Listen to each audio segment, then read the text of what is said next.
Hi guys, welcome to our daily analysis. Yesterday நம்ம weekly analysis கொடுத்துருந்தோம். அந்த weekly analysis நம்ம கிளியராக சொல்லியிருந்தோம். அடுத்த சப்போர்ட் பார்த்தீங்கன்னா 25,000 அது பிரேக் பண்ணுச்சுன்னு அடுத்து 24,750 தான் சொல்லியிருந்தோம். அதே மாதிரி மார்க்கெட் 24,750 டெஸ்ட் பண்ணிருச்சு. ஆனால் பார்த்தீங்கன்னா 24,750 நம்ம சப்போர்ட் சொல்லியிருந்தோம். மார்க்கெட் பார்த்தீங்கன்னா 24,750க்கு கீழே பிரேக் பண்ணாலும் ஆனால் க்ளோசிங் அதனால் வைக்க முடியல. கிளியராக மென்ஷன் பண்ணது என்னென்னா வீக்லி அனலைசிஸில் 24,750க்கு மேலே ஒன் டே கேண்டில் க்ளோஸ் ஆகணும்னு சொல்லியிருந்தோம். அதுக்கப்புறம் தான் பீரிஸ், அதுக்கப்புறம் தான் அடுத்த மூவ் சொல்லியிருந்தோம். ஆனால் இன்றைக்கி க்ளோசிங் வைக்கல. ஸோ இன்னும் வந்து 24,750லேருந்து சப்போர்ட் எடுக்கிறதுக்கு வாய்ப்பு இருக்குது. ஓகேங்களா?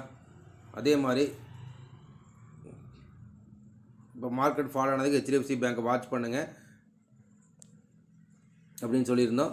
ஏன்னா HDFC பேங்க் வந்து எல்லாத்துலேயும் heavy weight stock. So HDFC bank கீழே விழுந்து ஆட்டோமேட்டிக்காக எல்லா இண்டெக்ஸையும் கீழே கொண்டு வந்துருவாங்கன்னு சொல்லியிருந்தோம். அதே தான் சேம் ஸ்டோரி நடந்திருக்கு. இன்றைக்கி மட்டும் 2.5% வந்து HDFC பேங்க் விழுந்திருக்கு.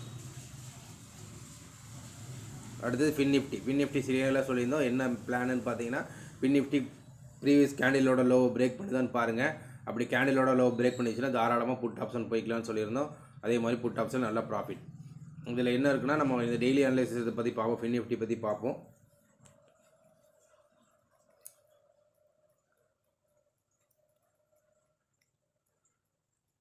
அண்ட் தென் பேங்க் நிஃப்டி பொறுத்த வரைக்கும் சேம் பிளான் தான் சொல்லியிருந்தோம். பேங்க் நிஃப்டி வந்து நல்லாவே பீரேஸாக இருக்குது, அதனால் ஒன்றும் ப்ராப்ளம் இல்லை. இதுதான் சப்போர்ட் லெவல் சொல்லியிருந்தோம்.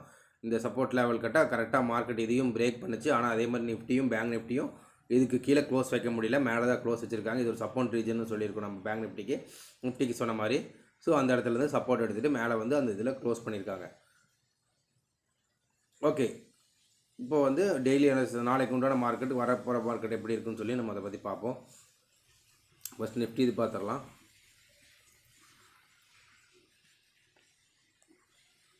இப்போ நிஃப்டி பார்த்தீங்கன்னா 24,750க்கு மேலே தான் க்ளோசிங் வந்திருக்கு.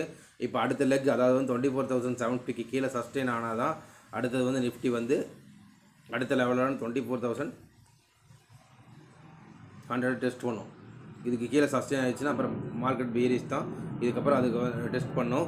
இல்லை இப்போ ஏன் 24,750 சொல்கிறேன்னா, அது சப்போர்ட் லெவலு. இன்னொன்று என்னென்னு கேட்டிங்கன்னா, கடைசியான மேஜரான சப்போர்ட் லெவல் 24,750 தான். இன்னொன்று என்ன கேட்டிங்கன்னா, இந்த வீக்கில் வந்து நிறையா விஷயங்கள் இருக்குது. RBI மீட்டிங் இருக்குது, அது இல்லாமல் USA எலெக்ஷன் இருக்குது, ஸ்டேட் லோக்கல் எலெக்ஷனில் நம்மளது லோக்கல் எலெக்ஷன்லாம் வந்துட்டுருக்கு. ஸோ இங்கேருந்து மார்க்கெட்டை கொஞ்சம் ரிவர்சல் பண்ண பார்ப்பாங்க. இது என்னோடய வியூ மட்டுமே. இந்த இடத்துல ரிவர்ஸ் பண்ணால்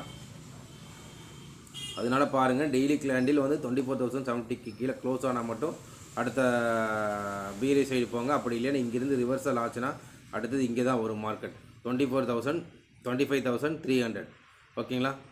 இந்த சைட்வேஸ் ஜோன், இங்கே முன்னாடி ஒரு சைட்வேஸ் ஜோன் இருக்குது. இந்த 25,300 வந்து மார்க்கெட் டெஸ்ட் பண்ணும். அங்கேருந்து கீழே வரலாம். அந்த 25,300 தான் புள்ளி சைடில் இங்கேருந்து சப்போர்ட் எடுத்தால் அடுத்த டார்கெட் நிஃப்டிக்கு வந்து 25,300 தான் இருக்கும். அதே மாதிரி 25,750க்கு கீழே மார்க்கெட் சஸ்டெயின் ஆகி ஒன் டே கேண்டில் கீழே க்ளோசிங் வச்சுட்டாங்கன்னா அடுத்த டார்கெட் 24,100 தான். ஏன் நிஃப்டி நான் இன்னுமே சொல்லிகிட்டு இருக்கேன்னா, இங்கேருந்து சப்போர்ட் எடுக்கிறதுக்கு வாய்ப்பு இருக்குது, சப்போர்ட் எடுக்கிற வாய்ப்பு இருக்குதுன்னு பார்த்தீங்கன்னா, பக்கபலமாக இருக்க நிஃப்டிக்கு இருக்கிறது பார்த்தீங்கன்னா நிஃப்டி ஐடி தான். இப்போ HDFC பேங்க் கீழே ட்ராக் ஆரம்பிட்டு அப்படி வருது. இப்போ HDFC பேங்க்கும் அந்த சைட்வேஸ் ஜோனுக்குள்ளே போயிட்டாங்க. ஸோ அங்கேருந்து கொஞ்சம் அரைக்கத்தான் பார்ப்பாங்க.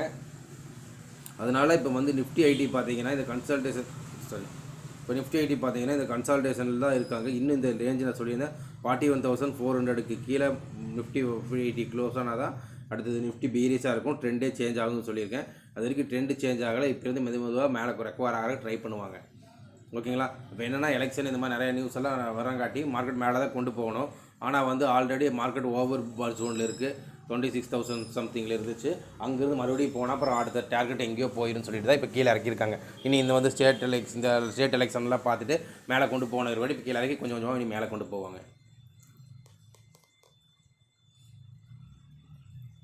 அடுத்தது பேங்க் நிஃப்டி.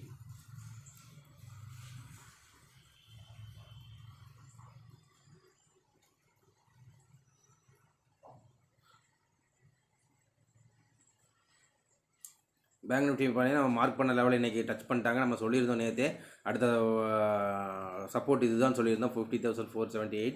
அதே மாதிரி 50,478 கீழே போனாங்க, பிரேக் பண்ணாங்க. ஆனால் ஒரு க்ளோசிங் வைக்க முடியல. நம்ம சொன்ன டார்கெட் அச்சீவ் ஆயிடுச்சு. இங்கிருந்து அதே மாதிரி நிஃப்டிக்கு சொன்ன மாதிரி தான் பேங்க் நிஃப்டி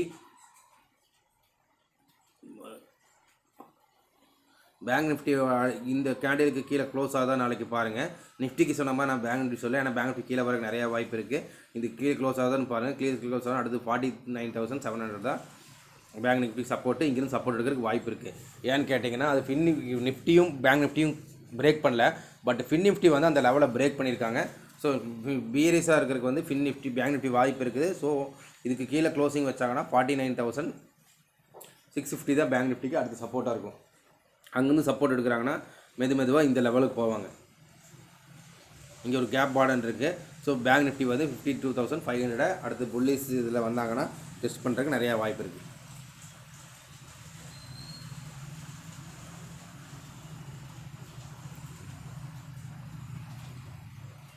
அடுத்து ஃபின் நிஃப்டி. இங்கே பாருங்கள், ஃபின் நிஃப்டி வந்து அந்த லெவல் நம்ம கொடுத்த அந்த லெவலையும் பிரேக் பண்ணி இன்றைக்கி ஃபின் நிஃப்டி வந்து கிளியராக க்ளோசிங் வச்சுருக்காங்க பியரிஸில். ஆனால் நிஃப்டியும் பேங்க் நிஃப்டியும் வைக்கல. இப்போ ஃபின் நிஃப்டி வந்து க்ளோஸாக வச்சுருக்காங்க. ஸோ இங்கிருந்து நம்ம என்ன பண்ணால் ஃபின் நிஃப்டி வந்து இந்த லோவை மார்க் பண்ணிக்கிங்க. இன்றைக்கோட லோவை மார்க் பண்ணிக்கிங்க. ஃபின் நிஃப்டி இந்த லோவுக்கு கீழே போச்சுன்னா மட்டும் பியரிஸ் என்டர் பண்ணுங்கள். அப்படி இல்லைன்னா பியரிஸ் என்டர் பண்ணாதீங்க. ஏன்னா நாளைக்கு இது வந்து ஆப்ஷன் பையர்ஸ்க்கு உண்டான ஒரு வாரமாக நல்லா ஒரு லாஸ்ட் வீக்லேருந்து நல்லா அடிச்சு இறக்கிட்டாங்க. எல்லாமே ஆப்ஷன் பையர்ஸ்க்கு உண்டான நாளாகவே இருந்திருக்கு. ஸோ நாளைக்கு fin Nifty expiring. So maximum என்ன பாசிபிலிட்டிஸ் பண்ணுவாங்கன்னு பார்த்தீங்கன்னா நாளைக்கு இந்த ஜோன் இந்த ரீஜன் பார்த்துங்க, இதுலேயே சைடு வேஸ் இப்படியே கொண்டு போகிறதுக்கு வாய்ப்பு இருக்குது, நிறையா வாய்ப்பு இருக்குது. ஸோ இந்த மாதிரியே நாளைக்கு கொண்டு போனாலும் முடிச்சிடலாம். ஆப்ஷன் செல்லர்ஸ் கொண்டாட நாளாக கூட இருக்கலாம். ஸோ இது என்னதுக்காக சொல்கிறேன்னா இந்த 23,000 to 120லேருந்து 23,400 வரைக்கும் நோ ட்ரேட் ஜோன். இதுக்கு மேலே 23,450க்கு மேலே பிரேக் ஆச்சுன்னா நீங்கள் புல்லி சைடில் போங்க. இல்லை 23,100க்கு கீழே பிரேக் ஆச்சுன்னா நீங்கள் பியரி சைடில் போங்க. இதுக்குள்ளே போனீங்கன்னா மேக்ஸிமம் உங்களுக்கு ப்ரீமியம் ஈட்டிங் ஆர் எஸ்எல் ஹண்டிங்காக தான் இருக்கிறதுக்கு வாய்ப்பு இருக்குது. ஸோ இதை நல்லா வாட்ச் பண்ணிக்கோங்க. இந்த 24,450க்கு மேலே மார்க்கெட் போயிடுச்சுன்னா அடுத்து 24,000 டெஸ்ட் பண்ணுவாங்க ஃபின் நிஃப்டி. ஓகேங்களா? இதுதான் நாளைக்கோட பிளான். சிம்பிளாக இருக்க போது இந்த லெவல்ஸ் எல்லாம் மார்க் பண்ணிக்கங்க, வாட்ச் பண்ணிக்கங்க. இதுக்கு தகுந்த மாதிரி ட்ரேட் பண்ணுங்கள். தேங்க்யூ.